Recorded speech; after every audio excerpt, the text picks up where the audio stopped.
So I was assigned by my voice coach to watch the Netflix special by Hannah Gadsby, Nanette. Hannah Gadsby is the angry Australian lesbian comic who is not very funny. So I watched her. It's an hour long. She's every bit as angry as I expected. She seems to have a fragile hold on life. If read in the news that she'd committed suicide, I wouldn't be surprised. She admits that she's autistic.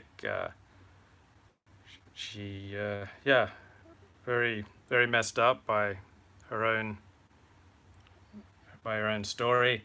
She comes across very authentically. You believe everything that she's saying in that it happened to her when she's talking about her own experience.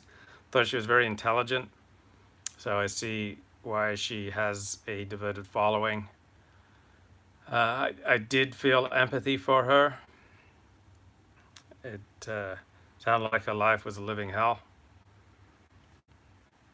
Not my idea of a good time. I would have never voluntarily watched Hannah Gadsby.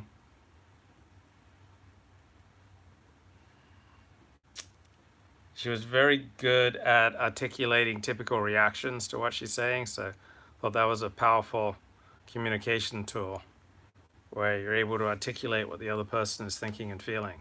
She was very good at that. She was moderately funny. She was as funny as she wanted to be.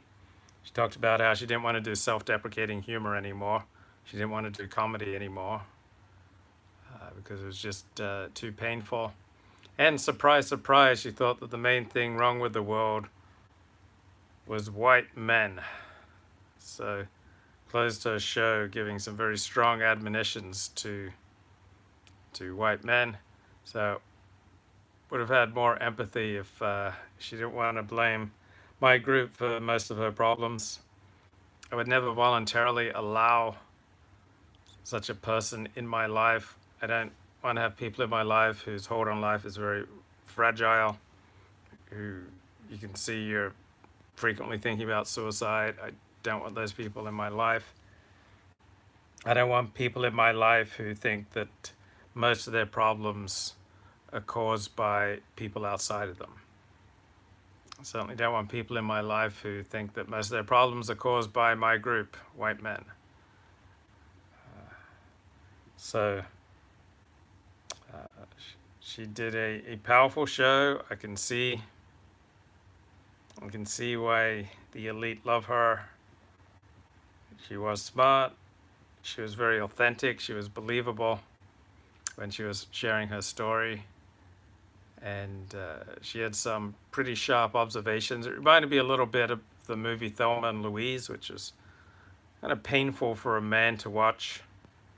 The movie frequently portrays men at their worst, and so it's educative to watch uh,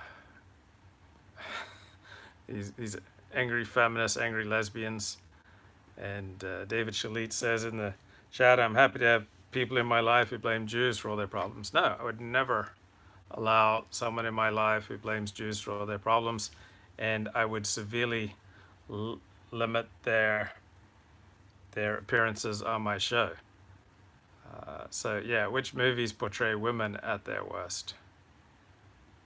Not sure. I remember I was interviewed by a woman who was thinking of doing a documentary on a rabbi who had a uh, very non-rabbinical sex life. He'd had sex with a ton of different women. They were all complaining that he was so charismatic that they couldn't say no. And to me, these women were far more frightening than this rabbi.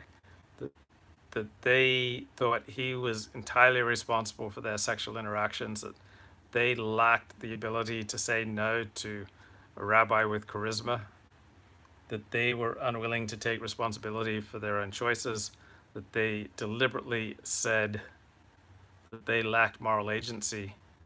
Those women frighten me far more than this rabbi. So I do notice this with women in general. It tends to be a kind of a childlike attitude that if they have problems, it's anyone else's fault but their own. So those are not the kind of people I'd want in my life. But I do tip my yarmulke to Hannah Gadsby for being intelligent, empathic, authentic, brave,